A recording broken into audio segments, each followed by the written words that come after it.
आखिरकार 4 महीने बाद जीवतेश फिर फिल्मों में आया आया उसके पिता की यादों से निकलकर। जीवतेश की फिल्में फिर चली और उसने खूब पैसा कमाया गया। मगर जो खुशी पहले मिलती थी वह जीवतेश को अब ना मिली। जीवतेश अब अपनी जिंदगी में अकेला था। अपने बड़े से बंगले वह अकेला रहता। उसे समझ ना आता वह किसके लिए सक्सेसफुल हो रहा था। जीवतेश धीरे धीरे डिप्रेस्ड फील करने लगा। वह फिल्में तो करता मगर उसका दिल अंदर से बहुत दुखी था। एक रात जीवतेश के सपने में उसके पिता आए और डर के मारे उसकी नींद खुल गई। जीवतेश को याद आया कि उसके पिता ने उसे आखिरी बार क्या वादा मांगा था। जीवतेश को एहसास हुआ कि अगर वह अकेला रहा तो वो पागल हो जाएगा। इसलिए उसके पिता ने उसे शादी करने को कहा था। जीवतेश ने शादी करने का फैसला किया। जीवतेश शादी के वैसे तो बिल्कुल खिलाफ था, क्योंकि उसको लगता था कि हर लड़की की सोच उसकी माँ जैसी ही होगी। मगर वह अपने पिता को दिया हुआ वादा नहीं भूल सकता था। और फिर अकेले जिंदगी गुजारना इतने पैसे के साथ उसके लिए मुश्किल हो रहा था।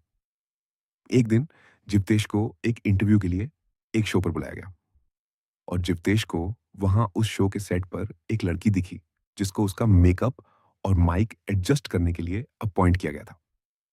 वह लड़की बिल्कुल चुपचाप, बिना अपने किसी भी स्टाफ मेंबर से बात किए अपना काम कर रही थी। उस लड़की का रंग काफी साफ था और उसकी आंखें बेहद गहरी और पलकें बड़ी-बड़ी थीं। जीवतेश ने उस लड़की से उसका नाम पूछा और उस लड़की ने जीवतेश का माइक एडजस्ट करते हुए उसे अपना नाम बताया। इंटरव्यू की एंकर ने जीवतेश से इंटरव्यू में एक सवाल पूछा, तो मिस्टर जीवतेश, आपकी कोई गर्लफ्रेंड है कि आप अभी भी सिंगल ही हैं? कुछ तो हिंट दीजिए अपने फैंस को। जीवतेश मुस्कुराकर बोला, हिंट क्या देना है मैडम, मेरी गर्लफ्रेंड तो मेरे सामने खड़ी है। वो देखिए मिसेस आरजू मल्होत्रा। मैं अगले महीने इनसे शादी करने वाला हूँ। इंटरव्यू हॉल में सब हैरान हो गए और आरजू की तरफ गौर से देखने लगे। आरजू खुद भी बहुत हैरान थी और मेकअप की किट उसके हाथ से गिर गई। जीवतेश इस सन्नाटे के बीच बोला, मैं बहुत प्यार करता हूं अपनी आरजू से और यह बात उसे पता है। हम जल्द शादी करके अपना खुद का जहान बनाएंगे। कैमरामैन ने जल्दी से कैमरा आरजू पर जूम किया, जो खुद बेचारी मुंह खोलकर खड़ी थी। आरजू को समझ नहीं आ रहा था कि जिस हीरो की उसने एक भी फिल्म नहीं देखी थी और ना ही वह जिसे जानती थी, वह लड़का उसे प्यार करने की बात कर रहा था। इंटरव्यू खत्म हुआ और जीवतेश ने आरजू को साइड पर ले जाकर अपना फोन नंबर दिया और बोला, ये नंबर ले लो, मैं तुम्हारे घर रिश्ता लाऊंगा और फिर हम शादी कर लेंगे। आरजू हिचकिचाकर बोली, मैं तो आपको ठीक से जानती भी नहीं, फिर मुझसे ही शादी क्यों? जीवतेश मुस्कुराकर बोला, बस तुम ठीक हो मेरे हिसाब से और मुझे पसंद हो, शादी कर लो मुझसे। मैं अच्छा कमाता हूं, तुम्हें खुश रखूंगा। आरजू इस फैसले से बहुत हैरान थी। जिस आरजू को उसके स्टाफ वाले ध्यान से देखते भी नहीं थे, वही अब आरजू के पीछे भागकर पूछने लगे, कब रिलेशनशिप शुरू हुआ, कैसे शुरू? आरजू के पास इन सवालों का कोई जवाब नहीं था और वह खुद कुछ समझ नहीं पा रही थी। जीवतेश घर पहुंचा और रात को सोचने लगा कि आरजू उसके हिसाब से ठीक थी। एक चुप सी लड़की जो उसकी लाइफ में ज्यादा दखल ना देती और एक आम से घर में रिश्ता करना ही उसके पिता का सपना था। इस अनाउंसमेंट से जीवतेश को तो कोई फर्क ना पड़ा, मगर आरजू की जिंदगी रातों रात बदल गई। आरजू की नॉर्मल सी लाइफ अब स्पॉटलाइट में आ गई। हर जगह लोग अपना कैमरा उसे देखकर ही खोल लेते। आरजू के रिश्तेदार, यहां तक के उसके दुश्मन भी उसे मिलने की जिद करने लगे। सोशल मीडिया पर आरजू और जीवतेश का नाम ट्रेंड करने लगा। हर उनकी रील्स, फोटोज और वीडियोस वायरल होने लगी। एक महीने बाद जीवतेश अपनी बड़ी गाड़ी लेकर आरजू के घर रिश्ता लाया। जीवतेश का किसी राजा की तरह स्वागत हुआ और सबने जीवतेश से उसकी और आरजू की लव स्टोरी पूछने लगे, जिस पर जीवतेश मुस्कुरा देता। आरजू को उसके छोटे भाई बहन छेड़ते, मगर यह बात सिर्फ आरजू और जीवतेश को पता था कि एक महीने की लव स्टोरी के नाम पे जीवतेश ने बस एक ही बार आरजू को मैसेज किया था, वो भी बस उसके घर का एड्रेस पूछने के लिए। जीवतेश ने आरजू से उसी के शहर में एक सिंपल सी शादी की, बिना ज्यादा पैसे खर्च किए। जिवतेश की इस हरकत की लोगों ने बहुत तारीफ की और इस तरह आरजू एक बड़े सुपरस्टार की वाइफ बन गई। जिवतेश आरजू को बंगले में लाया, खुद ही उसका गृह प्रवेश करवाया और बाकी की रस्में चुपचाप की। जिवतेश ने अगले दिन आरजू को सारे बंगले की चीजें समझाई और उसे बंगले की चाबी देते हुए बोला, अब यह बंगला तुम्हारा भी उतना है जितना कि मेरा। मैं फिल्मों की शूटिंग के चक्कर में ज्यादातर बाहर ही रहता हूं, इसलिए कोई गाड़ी चाहिए हो तो ड्राइवर को ले जाना, बंगले में कोई नई चीज लानी हो तो ले आना। और हाँ, जॉब करने की कोई जरूरत नहीं, मैं तुम्हारे बैंक अकाउंट में पैसे डाल दूंगा। So not need to worry, जितना मर्जी खर्चा करो। आरजू आगे से बोली, जानती हूं तुम ये सब हैंडल कर लोगे, बट हमारे इकट्ठे टाइम बिताने का क्या? जीवतेश बोला, बिता लेंगे, अभी ट्रिप पे जाएंगे, वैसे भी जाना पड़ेगा, सोशल मीडिया पे फोटोज पोस्ट करनी है। आरजू को जीवतेश का ये शो ऑफ टाइप नेचर अच्छा नहीं लग रहा था, मगर अब वह जीवतेश की पत्नी थी, इसलिए वह चुप रही। जीवतेश आरजू को अब्रॉड में ट्रिप पर लेकर गया। जीवतेश ने आरजू को ट्रिप पर ऐसे घुमाया मानो वो किसी गाइड के साथ घूम रही हो। एक मुकुराहट वाली फोटो हर फेमस जगह पर, और फिर चुपचाप सारी जगह घूमना। आरजू फूलों के भरे गार्डन में जीवतेश को पुकार कर बोली, यहां आओ जीवतेश, इन फ्लावर्स की स्मेल को फील करो। जीवतेश नहीं माना और आगे बढ़ने लगा कि तभी आरजू ने पीछे से जीवतेश को जोर से खींचा और उसे जबरदस्ती फूलों की स्मेल सुंधा गाई। जीवतेश ने आरजू से हाथ छुड़वाने की कोशिश की, मगर वह दोनों उन फूलों से भरे गार्डन में गिर गए। आरजू ऊंची ऊंची हंसने लगी और उसने अपनी बिल्कुल राइट साइड पर गिरे जीवतेश को छेड़ते हुए एक फूल को उसकी नाक के पास लगाया। जीवतेश छेड़ते हुए उठकर उस गार्डन से निकल आया। रात को बड़े रेस्टोरेंट में खाना खाते समय आरजू ने जीवतेश को कितने बेकार और बेतुके जोक सुनाए, जिन्हें सुनकर जीवतेश को हंसी तो नहीं आई, मगर उसे अपने खाने के इतनी जल्दी खत्म होने का पता भी नहीं लगा।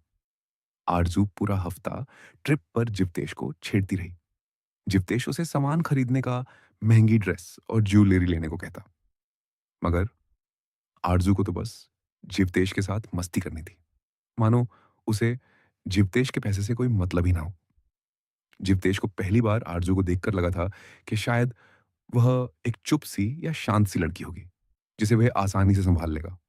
मगर आरजू बहुत ही चंचल और प्यारी सी लड़की थी। जीवतेश एक शांत से माहौल में पला था और उसे अपने आसपास शांति ही पसंद थी।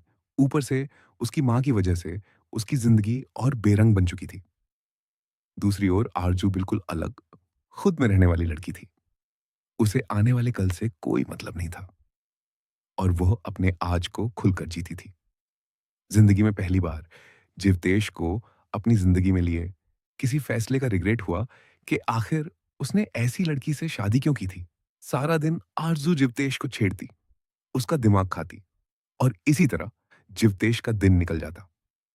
एक दिन जीवतेश को अविनाश का फोन आया और अविनाश ने जीवतेश को बताया क्या कि वह एक लेस फेमस डायरेक्टर को उसके घर भेज रहा एक मूवी की स्क्रिप्ट समझाने के लिए। बाकी माना नहीं मानना उसकी मर्जी। जीवतेश अविनाश को भी अपना दोस्त मानता था, इसलिए वह मान गया।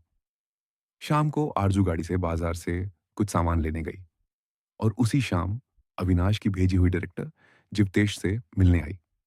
जीवतेश ने उस डायरेक्टर लड़की को चाय पिलाई और वह लड़की जीवतेश को स्क्रिप्ट समझाने के बहाने उसके करीब आने लगी। जीवतेश ने उस लड़की को पीछे किया, मगर वह नहीं मानी और उसने प्यार अपने हाथ से जीवतेश के हाथ को पकड़कर अपनी कमर पर रखा और प्यार से जीवतेश के मुंह को छुआ। जीवतेश घबरा गया और उसने उसको दूर धक्का दिया। वह लड़की सोफे पे गिरी और उसने अपने खुद थोड़े थोड़े फाड़ लिए। वह लड़की रोने लगी और जीवतेश की लॉबी से बाहर रोते हुए भाग गई। जीवतेश के घर के सिक्योरिटी गार्ड ने उस लड़की को रोने की वजह पूछी तो वो बोली, आपके साहब ने मेरी इज्जत लूटने की कोशिश की।